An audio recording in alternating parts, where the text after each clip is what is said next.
it on.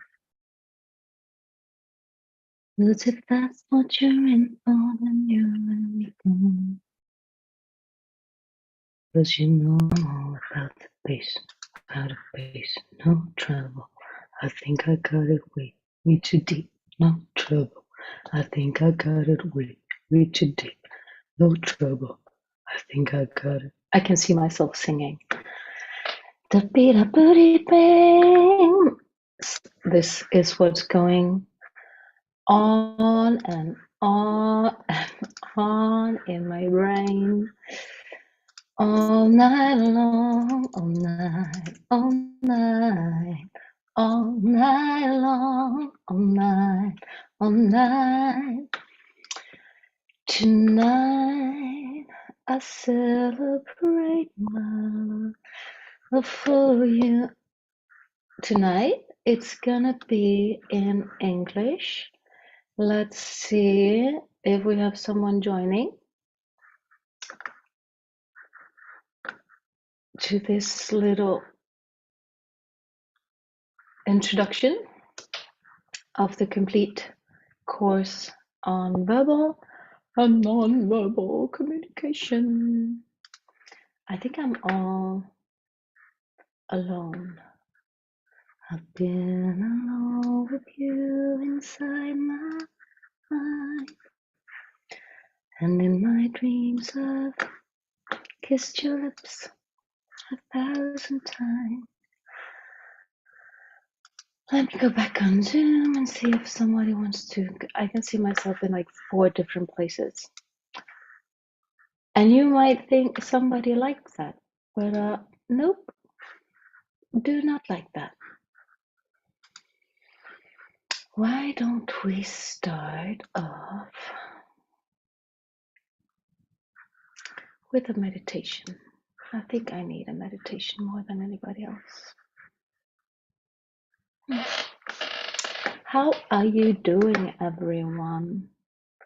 Let's see if someone is going to join, and if not, I'm just going to sit here and talk to myself. That's nice, right? Nobody's going to argue with you. That's what they say, which is actually very, very, very not true. How many of you argue constantly in your brain, like, oh, I should do this, I should do that, I should do this, no, why don't I do that? Yes, we kind of do, don't we? Which is okay.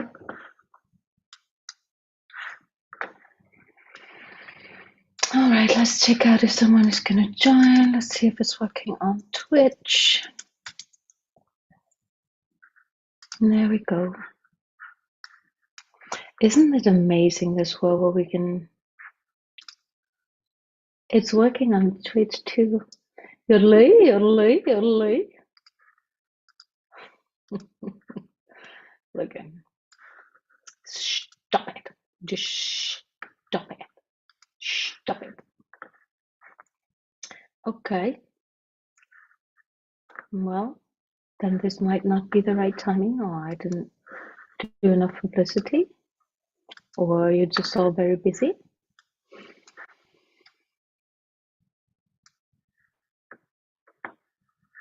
The presentation of the nonverbal course, I wanted it to be practical, because that's what the course is all about. Right now I have like no idea where to start.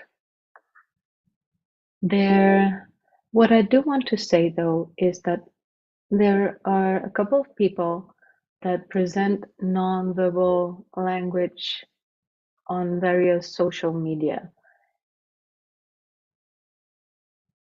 So the number one rule in nonverbal communication is that you cannot take a gesture for granted.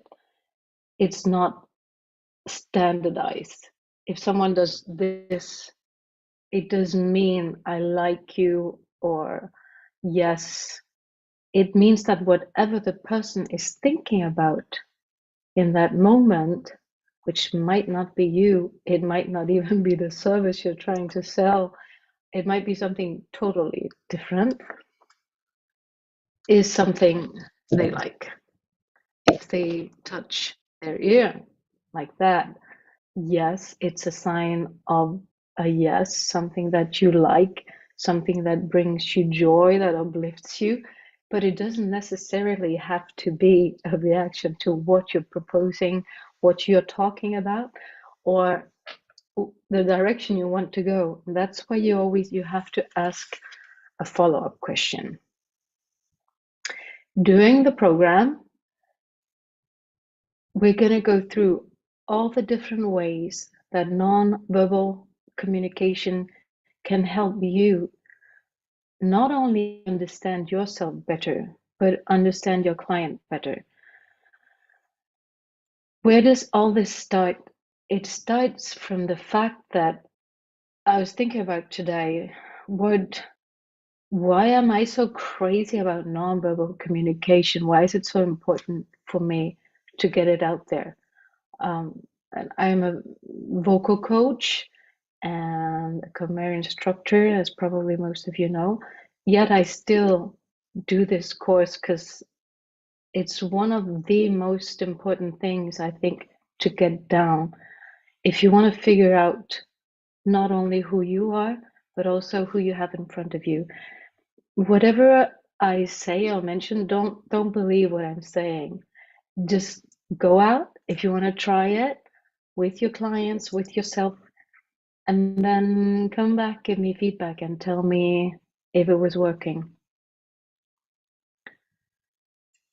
One of the most important things are, of course, the non-verbal, and why it's so important to me is because basically ever since we were born, we're taught to cover up our emotions, our worries, our deepest thoughts or deepest fears, or even, let's say there's something about me that I don't like.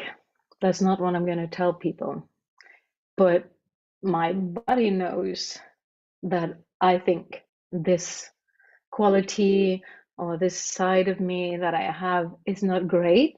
So the body will show. Basically, what I thought today is that nonverbal communication is the only way that you can really see who you have in front of you, because your body language will tell the truth and it will tell what your mouth is not saying. And that goes for your clients too. And even for someone that's done this for years and years and years, if you're not conscious all the time, if you're not mindful, let's say I don't want you to know that I'm a little bit nervous now. I'm gonna try to calm down, but this, I want to scratch this. And the ones of you that did the course with me knows that that's pain. Of course, because it's a little difficult to sit here and there's almost nobody there. There's somebody though on Facebook. I can see right now. Oh, now I click something different, and that's why it's one of the most important tools to understand your client, to get clients, to educate your client. If you have your verbals down, if you know how to talk to an audience, be there 100%, and you can observe body language when you might get that person after the workshop and they're interested in buying your services, no matter what you're selling. If you can observe them and figure out what are they really saying, that's a huge toolkit to have in your bag. It's been fundamental for me dealing with clients, vocal students, and I hope it will be for you too. The first tool is literally signs of pleasure or gestures of pleasure and non-pleasure. Let's see if there are some questions on Facebook. If you have any questions on Facebook, please just you can drop them in the comment line, and I will be able to see them. I'm all hooked up tonight. I won't be able to see the comments on Twitch, but I will see the comments on Facebook. So feel free to ask questions. If you see a gesture that someone does a lot of times, just feel free to ask me what it means, and I'll try to give you an idea. As said in the beginning, nonverbal language is not fixed. The reaction that someone gives you, you have to figure out if that is a reaction to whatever you said. How do we do that? We ask a follow-up question, and if you have the same reaction, then it's a go. I just wanted to put that out there, that if you see someone on Instagram, on Facebook, that says if people do this, or if they do this, or if they do this, or if they do this, or if they do this, it's never a given. The gesture has a basic fundamental meaning, but you cannot know what is why they're reacting like that, why they're doing that gesture. And those are the first things that we're gonna look at. Secondly, the voice, how to make a smashing presentation, not something improvised, like this. Hello, hello. Oh, hi there. Perfect. How to use different vocal qualities, how to use different timbres, how to use pitch as a way to getting your audience engaged, how to use time.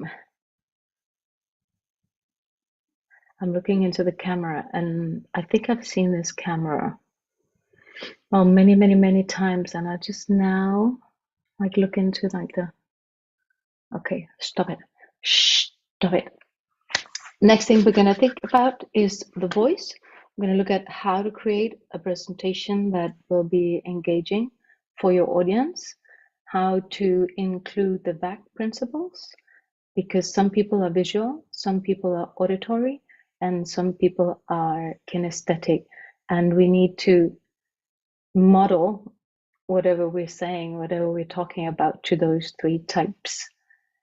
As for types, we'll also look at what the Enneagram has to say about different types, and how we can talk different to different type. If I have a Saturn type in front of me, I will talk to him or her in a certain way. If I have a Venus, I will talk in a totally different way. And if you don't know these types, I strongly suggest you come and join me. You can join me on a session for free, totally free, or 2 sessions. Just write me and I'll send you the program. And you're welcome to join me for a couple of sessions for free to see if it's something for you. The videos will always be available in the private Facebook group. I am anti you are missing out, because I don't like FOMO. Lykke will always be here until she can. So you can always watch the videos, no stress, on your own time, and try out the different techniques on your own time. We talked about the nonverbal body language, when someone does this, when someone does this, when they do this. Do you know what it means? And what is the difference between a client that says, have you heard about Marie Kondo? Do you know who she is? And they say, yes. Or they say, yes.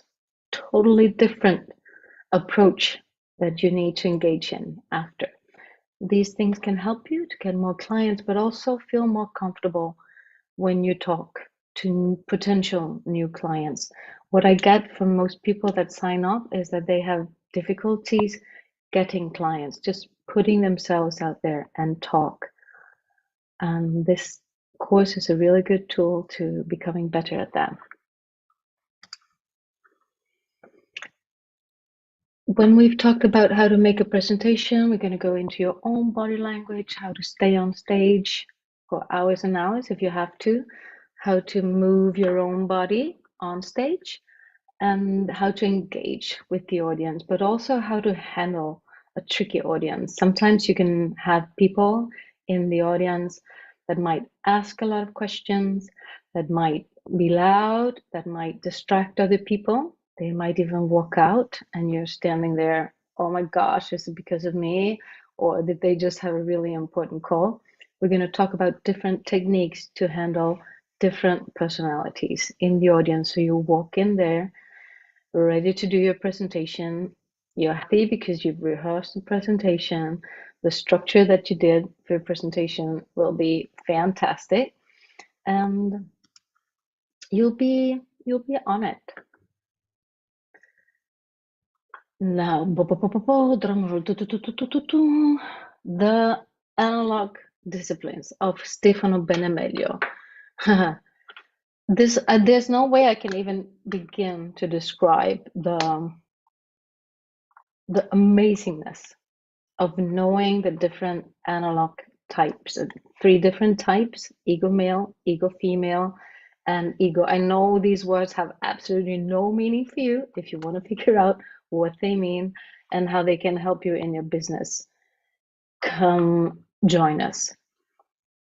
The question I'll ask is, when you talk to someone and something works, you did something with one client and then you have someone else and it totally did not work. How come? How come something that works with someone does not work with another client? Yes, we're all different, but I'm going to give you like the exact measures of what to do with each single client based on their Enneagram type, their analog type, and what problem they have in life. Now, look at what problem they have in life. It sounds like I know everything, and I don't, but I know a lot.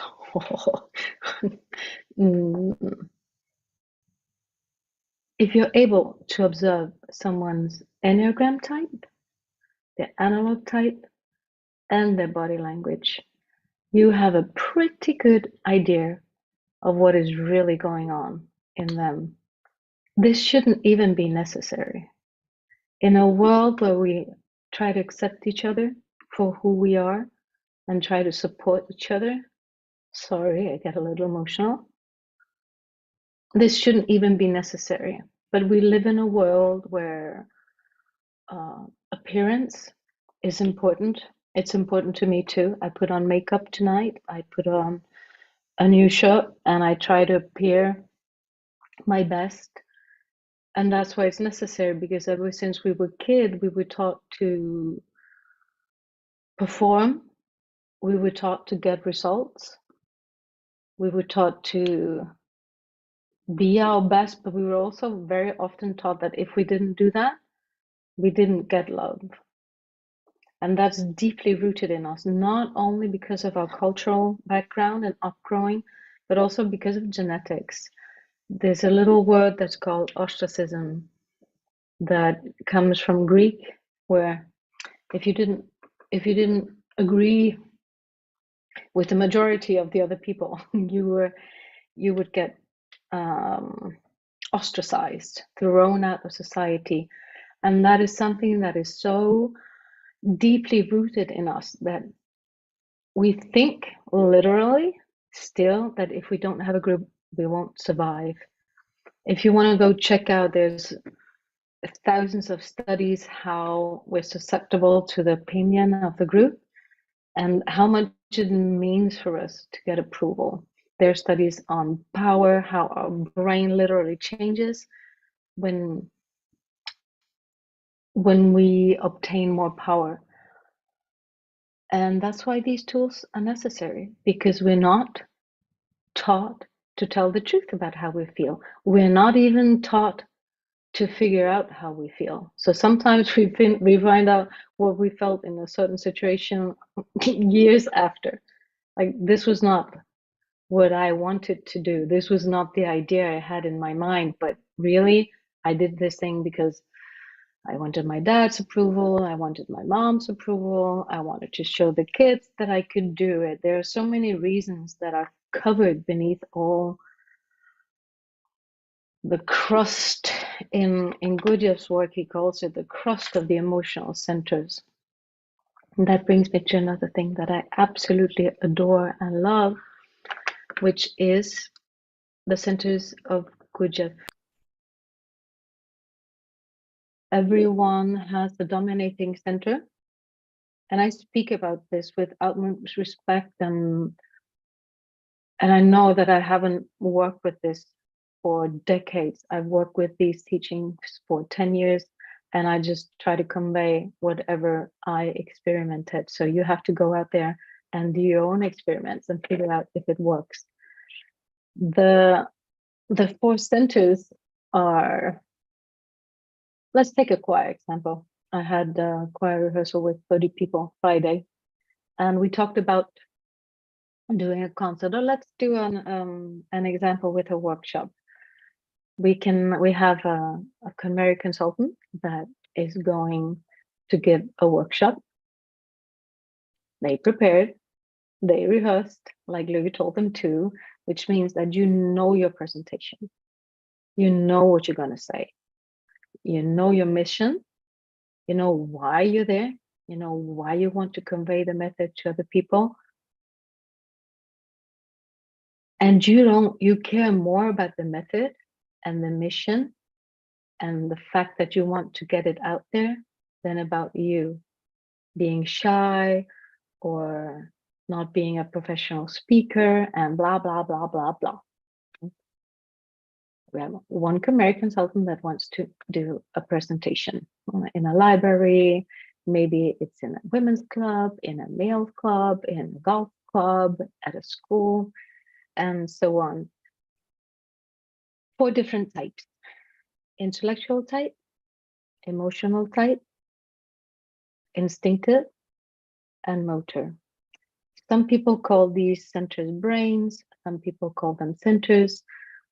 Whenever you have something, a theory, that is also taken into life, people start arguing. And sometimes they start arguing more than applying the method or than loving the method. And all of a sudden words become important, what we call the different things. What is important for me is for you to understand the 4 different types. And we're going to do that in the complete course. First type, intellectual type, is if they do a presentation, it's not that big of a problem. They're very fast, they think well, and they're cold. Not cold, but what will be said probably in the audience is that it was a good presentation, but they have a hard time putting their heart into it because they're like intellectual people. They think a lot, they read, they study, they put in the diagrams, the graphs. But the emotional type, they're sitting there and they just want to feel good. They want to experience some emotions. They want to engage. They want to do something. That's why if you're an intellectual type, you need a little training in being more engaged, more emotional. The intellectual type could be a chemistry professor, someone that reads, a lawyer. They like to think. The pandemic, fortunately, is over in most places, and the intellectual type is really easy to figure out someone's type, dominating center, because you can ask them what they did during the pandemic.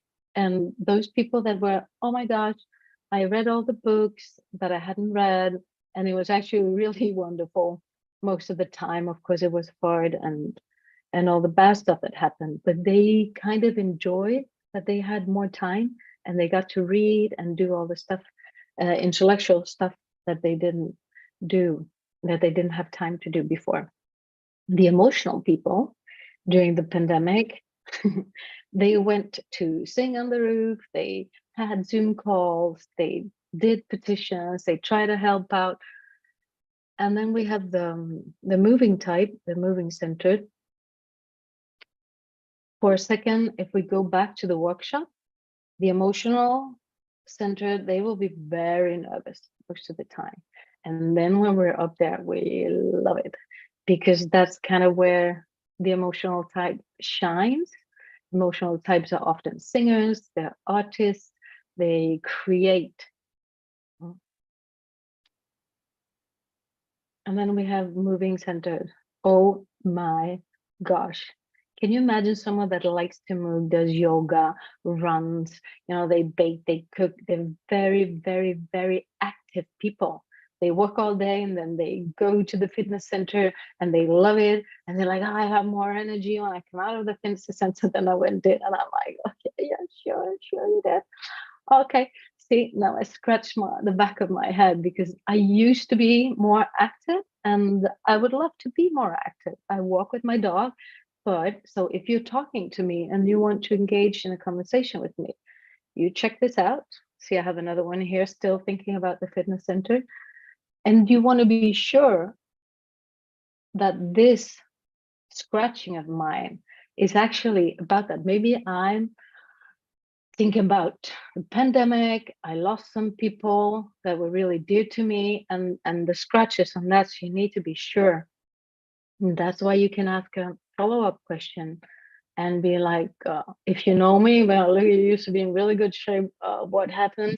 And I go scratching again, and that's my weak spot. That we can talk about that, and we can kind of bond on that. If you feel the same way, or you can somehow help me.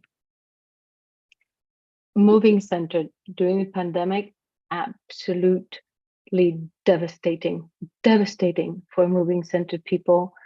At least to be in Italy, where you could only move 200, you could move 200 meters from your home, and that was for a long time. There was one woman in front of me. She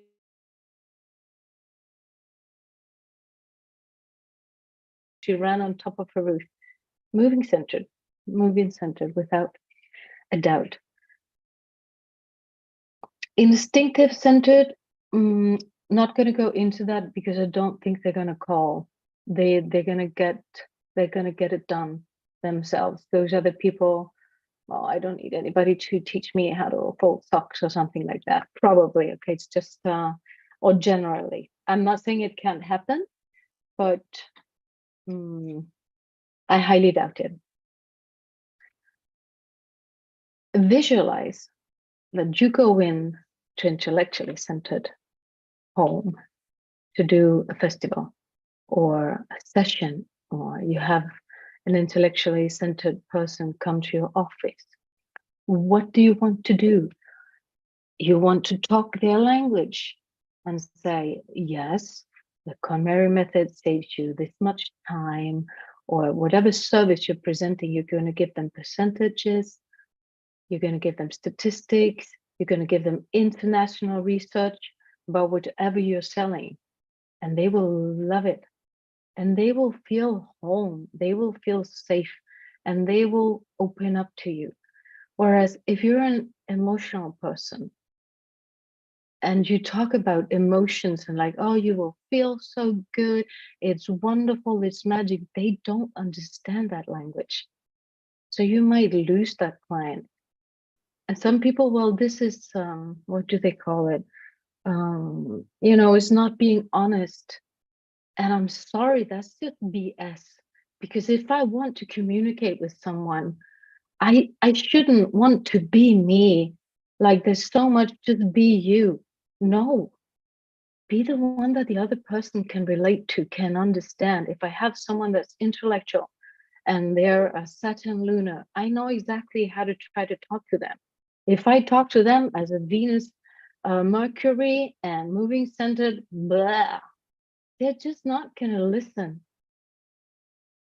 So knowing these things and applying them is not being not you. It's being who you really want to be. I really want to help people.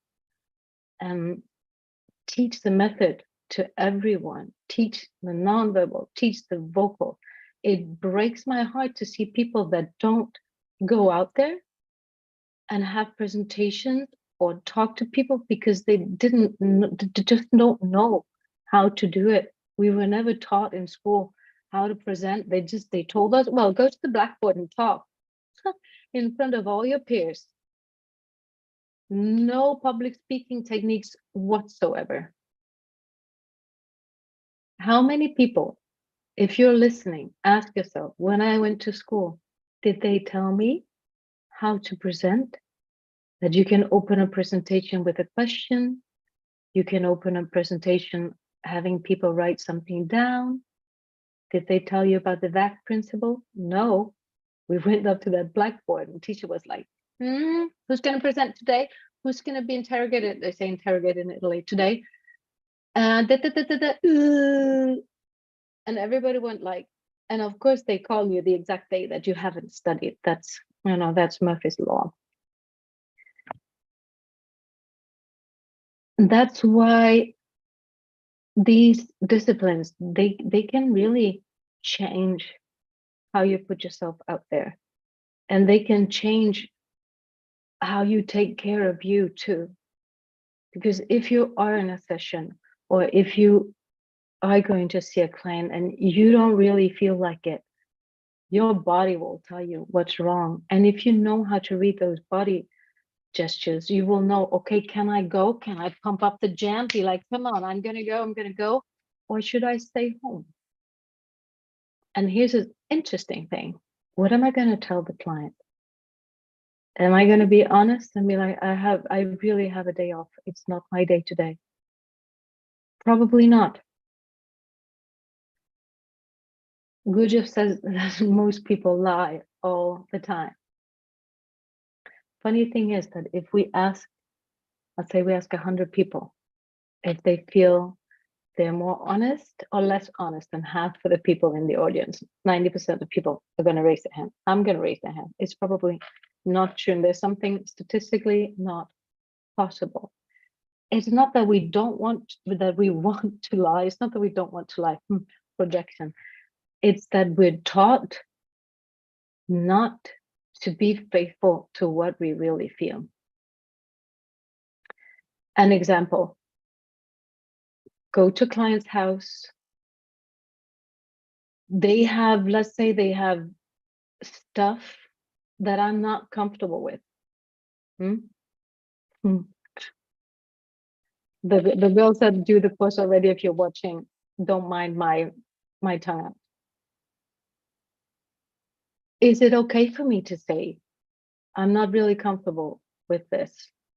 Or do I have to hide it? I would probably hide it and just move on, but that's not being true to me.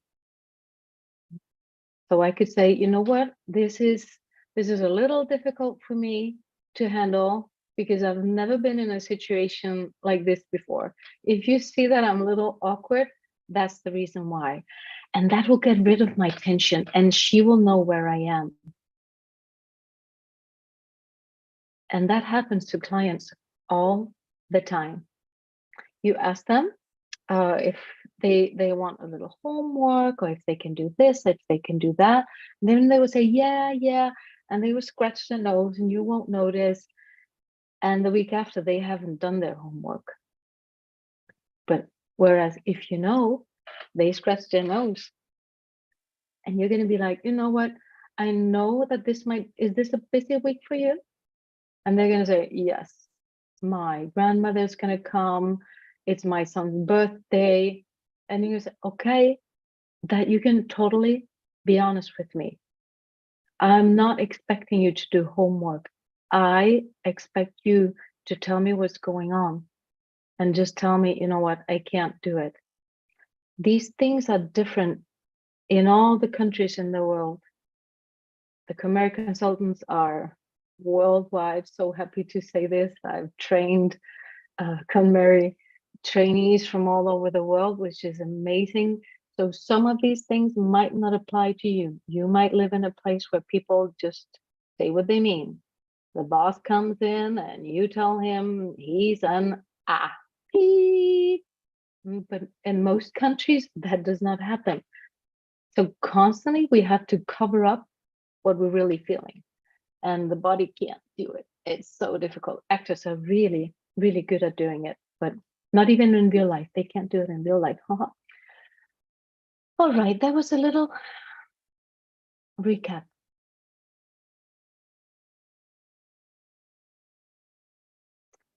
Example. Let's take a couple. They're talking. And one is intellectually centered and one is emotionally centered.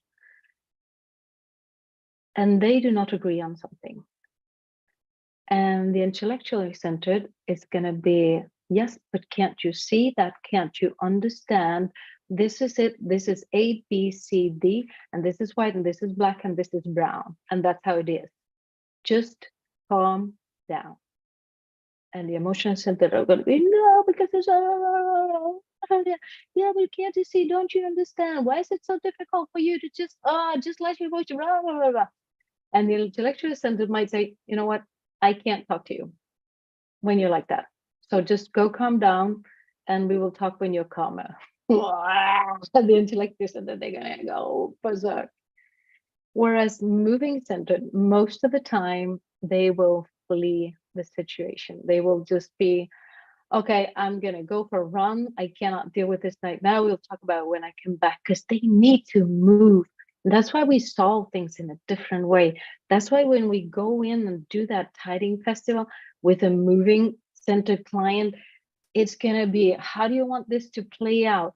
This is going to be a game. Okay, I told you about the 6 principles. Now the ball is on your side. So let's play.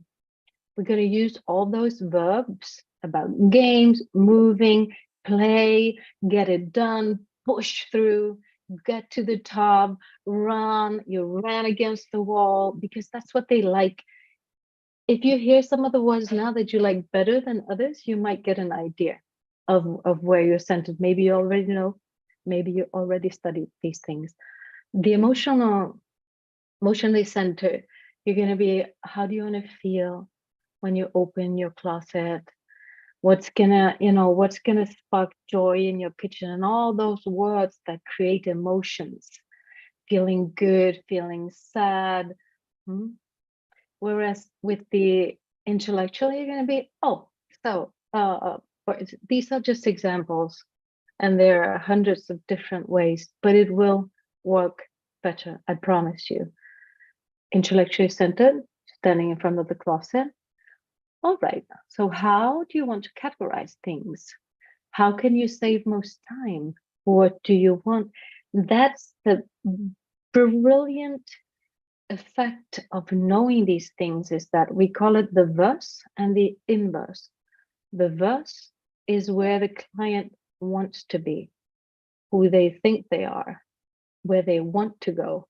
And the inverse is what they really are. That goes for us too. Where am I as a KonMari consultant or trainee, and where do I want to be? And I promise you that these techniques can help you. I promise you. And if they don't, I will give you my money back. I will shoot myself because I was wrong.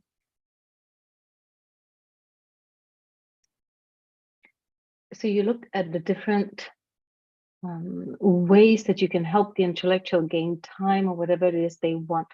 So that verse, where they want to go, that is, the distance between the verse and inverse can differ. It can be this, it can be this, it can be this. But you can see it in the nonverbal. You can hear it. If you listen to their language, if you know their Enneagram type, if you know the analog type and body language, and it's all included. It's all included. And I'm not going to lie to you. These things, you can't find them anywhere. Some of the things you can find the Goja things, but the analog disciplines were created by an Italian genius. He's called Stefano Benemeglio, and they're not out there yet.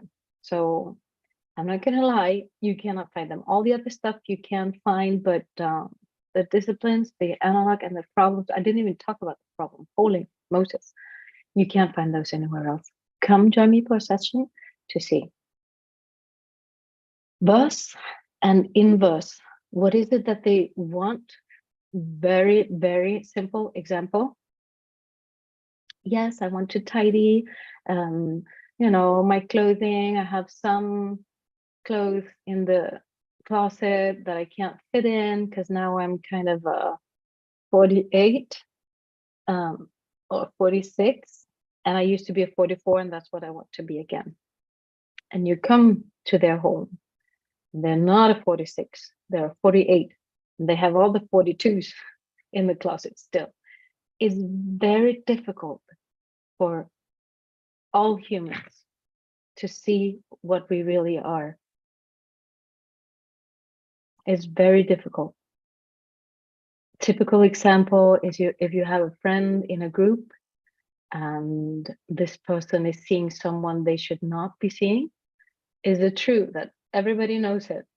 All the friends, all the people around this person, they know the other person is not good for them. The person is the only one that doesn't know or doesn't realize it or doesn't want to see it, because it's very difficult to see ourselves. Sometimes we hear other people talking about us and we're like, no, that's not true. That's not who I am. But that's how we come.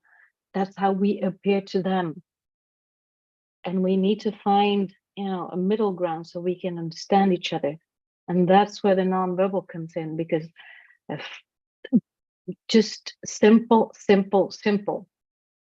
Should we do this category instead of that category? Client says, yeah, that's fine. And you observe this, or you observe this, because it might be makeup, but this client's mother came to see them 3 months ago, a year ago, 2 years ago, and the last thing they did together was do makeup. That can be difficult. If you observe this, you're going to be, or is there another category, subcategory that you want to do?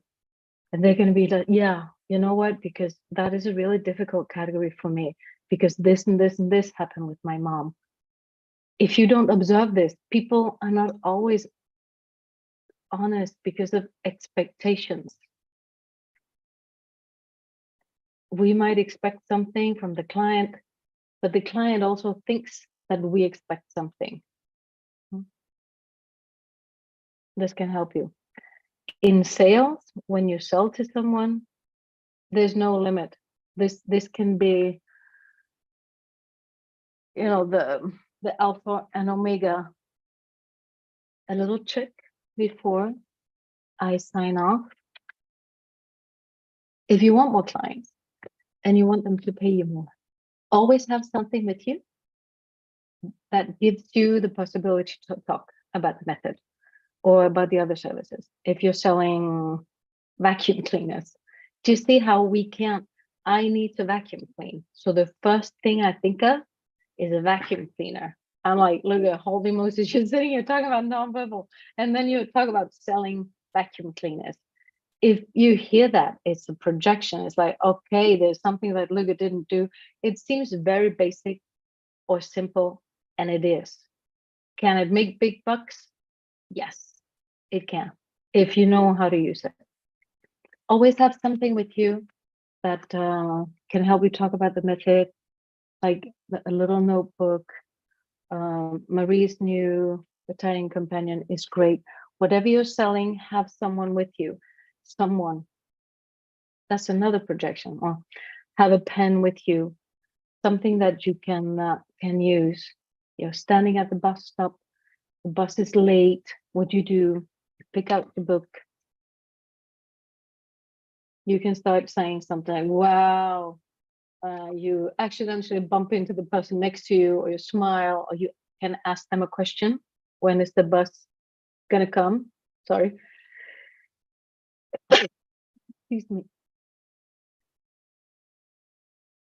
Next thing you say is, wow, I just got this book and it's absolutely amazing.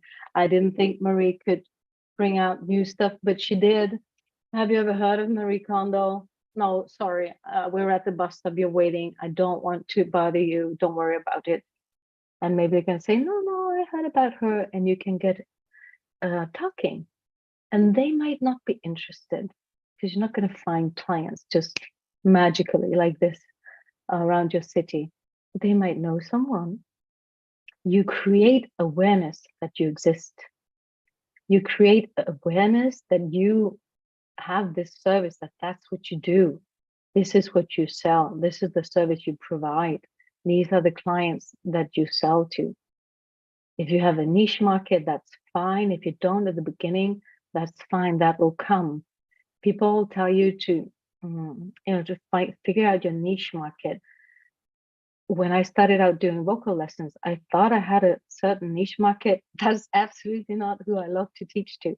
That came after at least 5, 6 years. So give yourself time, work with some clients, because we don't really know what it means to work with someone until we've done it. I mean, a certain category. At the bus stop, talk to this person. They might not need your services, but they might know someone, and everybody knows someone that needs to tidy, correct? And I go, my brother-in-law or my girlfriend or my teacher or my neighbor's sister, whatever, they might need you. And you create awareness. You tell them, you know what, I have a free workshop Saturday, this and that. And that way you create awareness. You talk to people. But if you don't have the skills or the self-esteem to talk to someone, train that.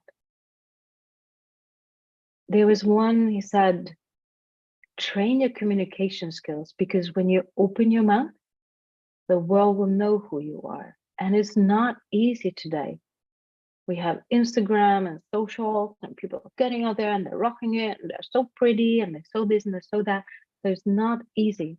If you're a shy person, or if you just didn't train these things, if you don't want to do it with me, do it with someone.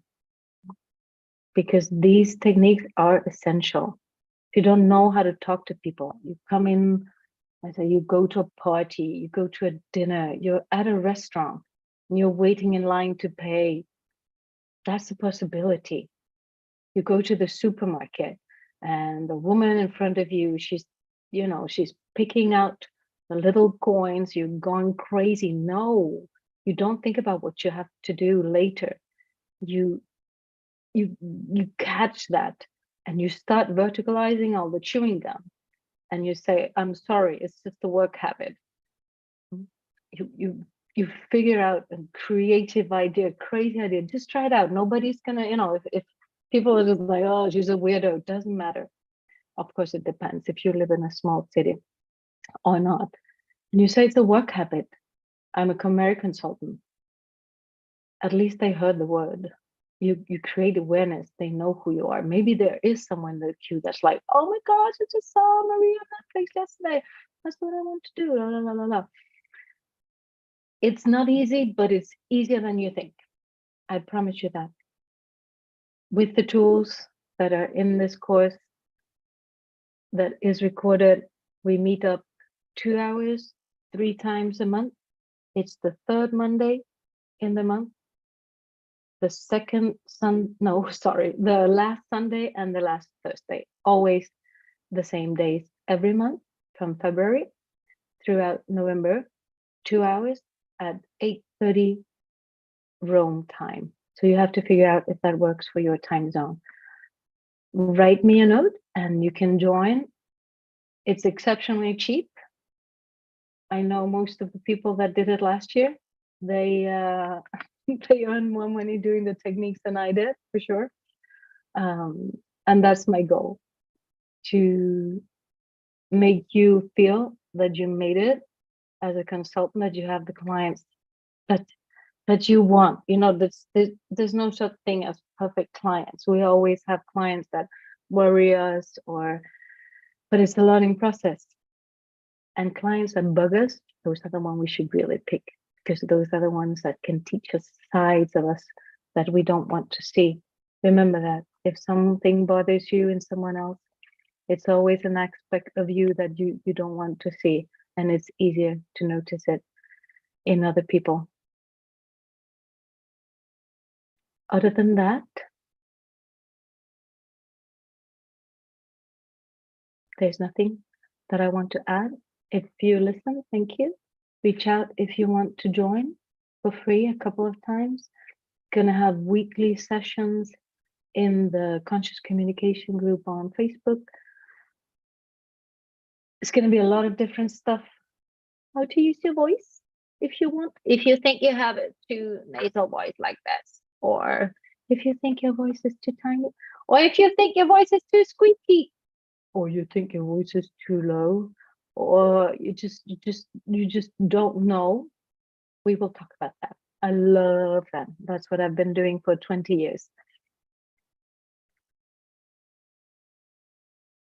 It's not easy to change your voice when you talk, but if you do rehearse a presentation, you can definitely take it from like level, is it good enough to I smashed it, and people are going to listen to you, and you're going to feel comfortable when you walk on stage, and you are going to do it. Okay, if you're sitting there and you want to create a podcast, or you want to do workshops, you want to just go talk to someone in the supermarket, or you saw someone at your child's school that you think could be interested, I invite you to go make a fool of yourself and just put yourself out there and try and try and try and try and try. And we will see. It will give results for sure, and you will learn every single time. See you soon. That was all for me. Gonna end up with a little song. Good night, sweetheart. Well, it's time to go. Oh, of course, if you would want the vocal lessons, individual lessons, or individual lessons, for example, for pricing, how much you price, you can ask your body. It will give you an answer straight away. You can literally ask, should I charge this? Should I charge that? After a little while, call me and we will take a look at it. Whatever is troubling you, don't worry about it, because we will solve it together. Bye bye.